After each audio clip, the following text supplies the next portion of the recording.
Welcome back to HUD's House of Baseball. I can't wait to share today with you folks about the importance of being an amateur baseball player, football player, soccer player, the importance of having good coaching and great parents. Because that's exactly what happened to me. I was very thankful that I was able to be raised in Fresno, California, around some great parents that taught me good manners, taught me a lot of things about life that I was going to use later in my baseball career and beyond in my broadcasting career. But the best part of it was that I was involved. I was an athlete. In the 5th grade, I remember our teacher wanted us to write a report on what we wanted to be when we grew up. And I'm sure 80% of the males in the classroom wrote they wanted to be professional athletes. That's exactly what I wanted. I knew when I was a young kid that I was going to be a professional athlete. But I didn't realize how many important people were going to help me along the way. I loved to compete. It was a lot of fun. And then I thrived on that. So naturally, I became a competitor with a little bit of an edge. And also, because soccer was my first love, I was able to develop my speed. There's 2 things in professional sports that you need: speed and power. And if you can have either one of those, you have a chance to do something. But if you have both of them, you have a chance to do really well. But I can just say that I'm so thankful for soccer. Soccer helped me so much learn my acceleration, learn my body, my feet, my coordination between my feet, my eyes. Can't use your hands in soccer, but develop my speed.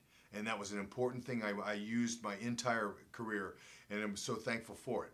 Bill Neal was my soccer coach. He's fantastic. I had great teammates. We were state champions, city champions, state champions, and they went to Europe and toured. I couldn't go. I stayed back and played baseball. I didn't play football until my freshman year in high school. My mom was always afraid I would get hurt. And so she always would tell me, hey, no, you can't play football.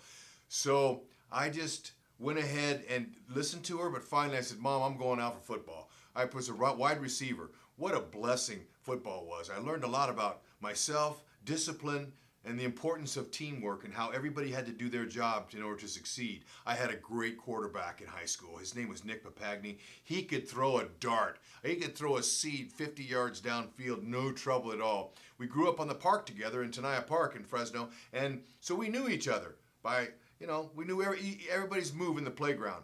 So we talked him into coming out. He helped me to become known. I had 25 Division I football scholarship offers until finally I settled with the New University of Notre Dame. They were national champions the year before in '77 with some no-name quarterback named Joe Montana.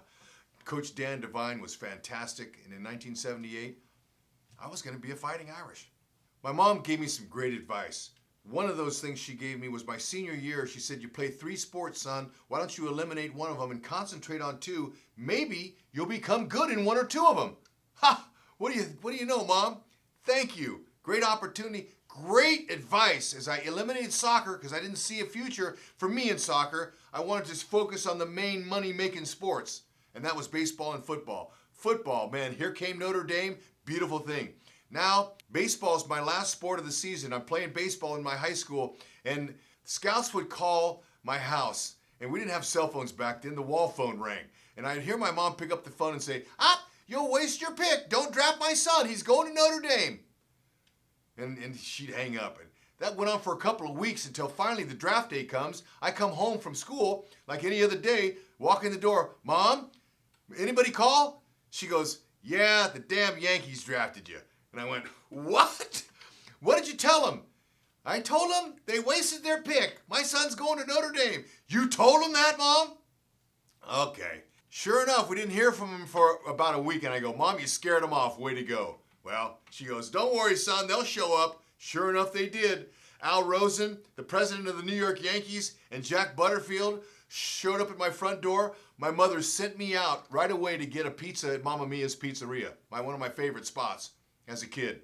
Came back 45 minutes later, knocked on my front door. It was locked. My mom opened up the front door, and she says, congratulations, son. You're a Yankee.